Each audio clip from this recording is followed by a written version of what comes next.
kulankan ay saaka isugu yimaadeen gudida nabadgelyada gobolka Togdheer xarunta maamulka guud ee gobolka ayaa waxay baaq u direen shacabka kala duwan ee ku dhaqan gobolka Togdheer iyagoo sidoo kale shaaciyay inaan wax shir siyaasadeed ah lagu qaban karin hoteelada ku yaala magaalada Burco gudidan oo hormuud u yahay barsaabka gobolka Togdheer ayaa sidoo kale ku dheeraaday ahmiyadda nabadgelyada iyo ilaalinta ammaanka barsaabka gobolka Togdheer iyo ku-xigeenkiisa maayirka magaalada Burco taliyaha qaybta booliska gobolka Togdheer iyo taliyaha qaybta 12aad ee ciidamada qaranka Soomaaliland ee Aagabari oo shirkani ka hadlay ayaa waxa hadalladoodii kamid ahaa la yaaban maanta labada xisbi qaran ee mucaaradka ahaa oo hoos tagay ashxaas magac la baxday waxaan moodayna kalsoonidii ka dhimatay xisbiyadii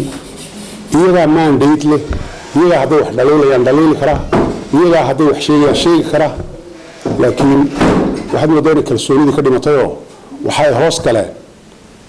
ashxaas aan ka mid ahayn xisbiyada oo magacyo la baxay oo aan sharci ahayn annagu ka gobol ahaan haddaan nahay guddiga nabadgelyada cid kasta oo ammaanka wax u dhimaysa halkay doonto baa ka timaadee waxaan nahay kuwa ka hortegaya ee tallaabadii ku habboon ka qaadaya ma yihidin baan u malaynayaa dadkii muxuu ahaa wallaahi lagu dagaalgelin lahaa ma yihidin baan u malaynayaa dadkii qalad la fahamsiin kareen dad doontooda gartay soo jabay soo waayaarkay oo maanta aan si dhib yar hadal dibadda loo soo tuuray aan iska qaadan karayn baa tihiin waxaan idin leeyahay aynu ilaashano nabadgelyadeena aynu ilaashano deganaanshadeena dadweynaha reer Burco way ka koreen marka xaqiiqada loo hadlayo in nin isagu dantiisa gaarka iska wata oo aan qaranka u danaynayn oo gobolka u danaynayn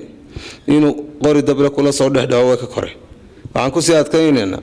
dadweynaha reer Burco inay ka feejignaadaan inay ku milmaan hirdanka siyaasadeed ee ay wadaan ashxaasta danahooda gaarka ka shaqeynaya dadkana maanta doonaysaan xasiloonidooda inay kaga ciyaartaan waa dadka codka ka doonaysaan markaad maanta damiirkooda caydo sidee baad berito cod ugu helisay dadweynaha reer Burco waxaan u sheegaynaa iyo dhammaan gobolka Togdheer inay gobolkeenu waa degan yahay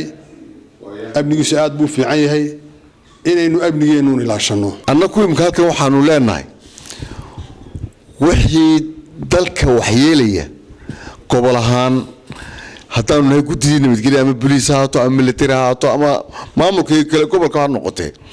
waxa way talaaba laga qaaday wixii nabadgelyada waxyeelaya ummaddu ay ku nooshahay